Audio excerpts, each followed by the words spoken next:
Fireman Sam! The pride of Pontypandy. Sarah and James were in the toy shop, choosing a present for Norman. "The invisible ink or this?" asked Sarah, holding up a black hairy spider. "Oh, I don't know," grinned James. "Norman would like both of those.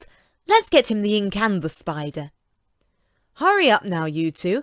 If we don't go, we'll miss the bus," said Bella, anxiously looking at her watch. "About time too," grumbled Trevor when they got back to the bus. "You're half an hour late. You're lucky we didn't go without you."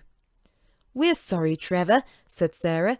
"We couldn't decide—" "Come on, jump in quick now. Let's get going before this fog gets any worse." When everyone was in, Trevor started the bus and set off towards Pontypandy.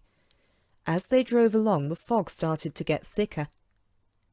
"Real pea soup, this is," muttered Trevor, peering through the windscreen. "Good thing I know the road it is." He slowed down to take the corner.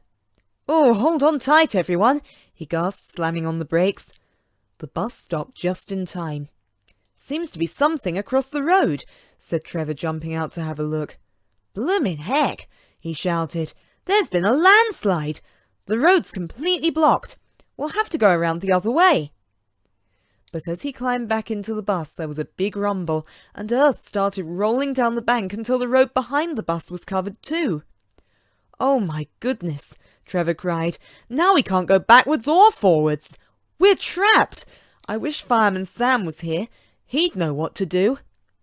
"Shouldn't we call the fire brigade?" shouted James from the back of the bus. "I'll nip back down the road to the call box," said Trevor. "But first everyone must get out of the bus. You'll be much safer further up the road, and you can stop any more cars from coming down here."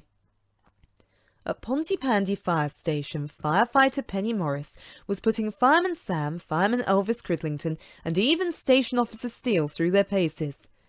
2 and 2, 3 and 2, 4 and 2. "That's it, Fireman Sam," she chanted. "You need to be strong to be a firefighter." Penny turned to Station Officer Steele. "Come on, sir. Stretch those legs." "Oh, look," said Station Officer Steele, jumping up. "There's a message coming through on the printer. I'm sorry, everyone, but it looks as if we'll have to finish our exercises for today." "Pontypandy to Newtown Road blocked by landslide," read Fireman Sam. "Bus and passengers trapped." "Sounds like a job for the rescue tender," said Elvis, beaming at Penny.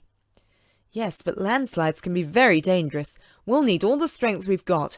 You'd better bring Jupiter, too." "You go with Penny, Fireman Sam," ordered Station Officer Steele.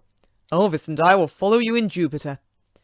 With the sirens blaring, the convoy set off. A few minutes later they arrived at the scene. Sarah, James, Bella and Dilys were shivering by the side of the road. "You did very well to get all your passengers out, Auxiliary Fireman Evans. Good show," said Station Officer Steele. "What about my bus?" wailed Trevor. "Right," said Station Officer Steele. "Standard landslide procedure." "Yes, but what is that, sir?" asked Elvis. "Well then, let's see now," stuttered Station Officer Steele. "Dig," said Fireman Sam. "Let's get out the spades and dig tracks in the earth so we can tow the bus out." "Here you are, Elvis. Borrow one of mine," said Penny, handing him a spade from the back of the rescue tender. "Oh, thanks, Penny," said Elvis, trying not to blush. "Come on now. 1, 2, 1, 2. Put your backs into it," said Penny as she shoveled the soil out of the way. "This is hard work. Didn't I say you need to be strong to be a firefighter?" "I thought we'd finished our exercises for today," said Station Officer Steele, wiping his brow. "Hurry up," shouted Fireman Sam. "There's more earth coming down. We haven't got much time."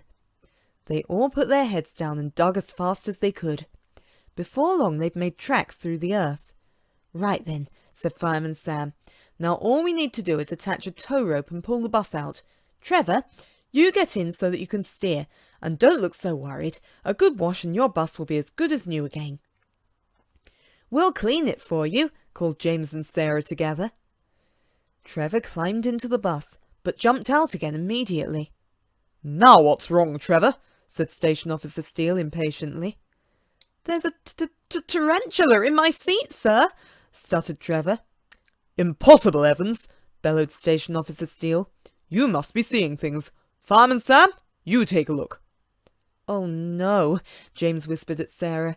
We're really in trouble now. You must have dropped Norman's present when you got out of the bus.